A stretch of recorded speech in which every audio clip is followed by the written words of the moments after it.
Hi అండి, welcome back to my channel. ఈరోజు అయితే ఇంకో మినీ వ్లాగ్స్ అయితే వచ్చేసాను. పిల్లలు అయితే స్కూల్ నుండి వచ్చేసి ఫ్రెష్ అప్ అయితే అయ్యారు.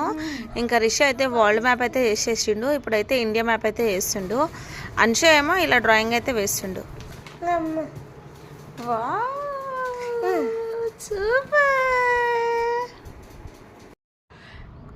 పిల్లలు అయితే ఈవినింగ్ స్నాక్స్ అయితే పాప్కార్న్ అయితే అడిగారు. అందుకని ఇంకా పాప్కార్న్ అయితే వేస్తున్నా. కొద్దిగా ఆయిల్ ఇంకా సాల్ట్ వేసేసి అది కొద్దిగా వేడయ్యాక పాప్కార్న్ సీడ్స్ ఉంటాయి కదా, సో అవి కూడా వేసేసి హై ఫ్లేమ్లో పెట్టి ఫ్రై చేయాలి.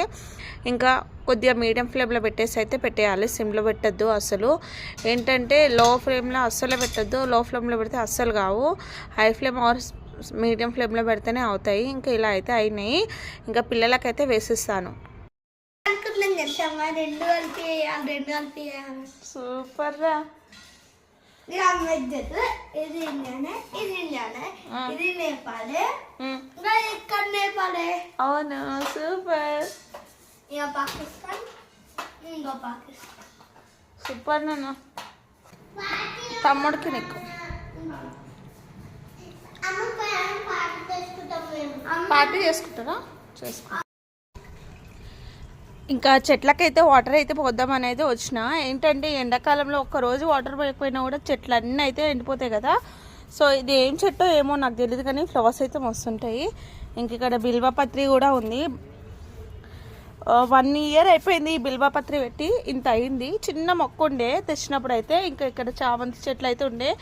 ఇది ఎందుకో వాడిపోతుంది చామంతి చెట్టు. మంచిగా అయినుండే అసలు లాస్ట్ టైం ఫ్లవర్స్ అయితే.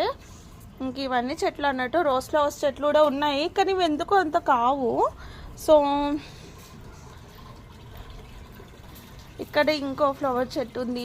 ఇక్కడ చూడండి, ఇదైతే ఎప్పటిదో అసలు చెట్టు, ఎన్ని ఇయర్స్లో అంట. మా అత్తమ్మ ఎప్పుడో పెట్టింది. ఇంకా ఫ్లవర్స్ అవుతూనే ఉంటాయి దీనికి అప్పుడప్పుడు. ఇక్కడ కొత్తగా అయితే జామ చెట్టు అయితే అవుతుంది.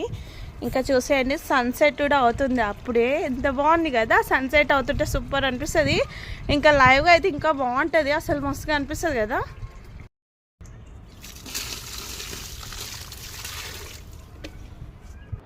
ఇంకా కొద్దిసేపు అయితే బిల్డింగ్ మీదనే ఉండి ఈ సన్సెట్ని అయితే నేనైతే ఎంజాయ్ చేసిన.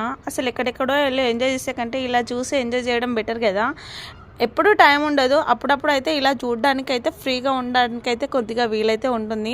ఎప్పుడు పిల్లలతో బిజీ ఉంటాం కదా, అప్పుడప్పుడు ఇలా నేచర్ని ఎంజాయ్ చేయాలి.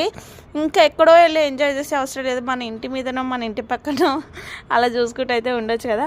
నాకు పెద్ద డౌట్, ఇలా కొండల కిందకి ఎందుకు వెళ్తాడు అసలు సూర్యుడు? మీకు తెలుసా? నచ్చితే లైక్ చేయండి, షేర్ చేయండి, సబ్స్క్రైబ్ చేసుకున్న వాళ్ళైతే సబ్స్క్రైబ్ చేసుకోండి. Thanks for watching. Take care, bye bye.